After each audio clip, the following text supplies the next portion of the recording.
Well, it looks like the mainstream media and reporters have actually decided to do their jobs for once and ask everybody the hard questions, including the Liberal candidate Mark Carney and current Prime Minister. He's campaigning here in Quebec, and he absolutely gets shredded by these reporters. You say that you have a responsible plan, but at the same time, when someone like Trevor Trooms is saying of your plan that the fiscal direction you're proposing is unsustainable for Canada potentially, what do you think of that?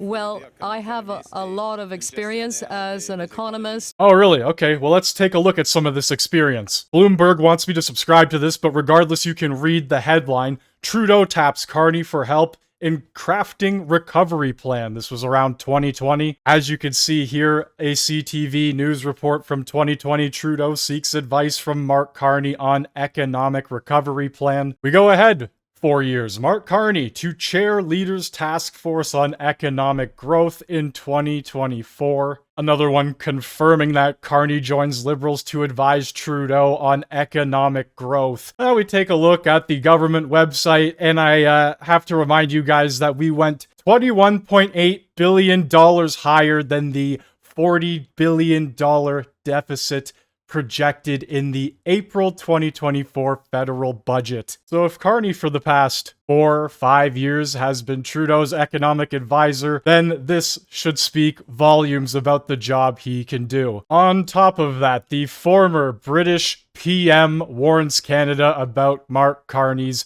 disastrous impact on the UK's economy. Just wanting to get your thoughts on Mark Carney and your relationship with him while you were Prime Minister of the United Kingdom, and any advice you have to Canadians who think he might make a good Prime Minister. Well, Mark Carney was Governor of the Bank of England, and under his tenure, too much money was printed, which did damage to the British economy and put our economy off track. He, at the last election, endorsed Rachel Reeves' economic policy. She's now become Chancellor. It's been a disaster for Britain. The country is heading for bankruptcy. So I would strongly recommend not backing Mark Carney or his policies on net zero, which have been disastrous for Britain and would be disastrous for Canada.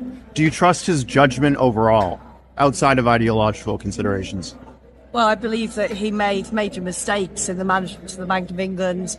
He has pushed net zero, which has been a disaster, not just for the UK, but for many countries across the world. And there you have it from the former British PM herself. And if we take a step further, his own cabinet already is disagreeing with his policy and with his plan. This is Karina Gould, by the way. Mark Carney has said 3 years, operational balance in 3 years. Doable?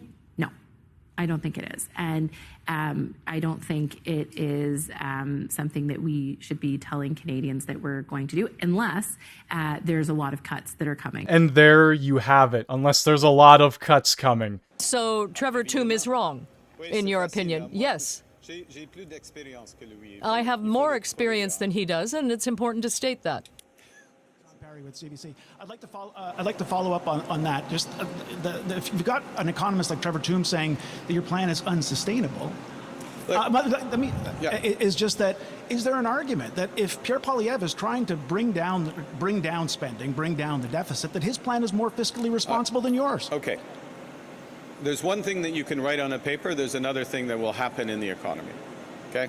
So our plan, to be clear, is focused on investment and growing this economy. All of the spending, all of the investment in years 3 and 4 are for growing the economy. We are creating $500 billion of investment in this economy over the course of the next 4 years. That sounds like an enormous number. It is an enormous number.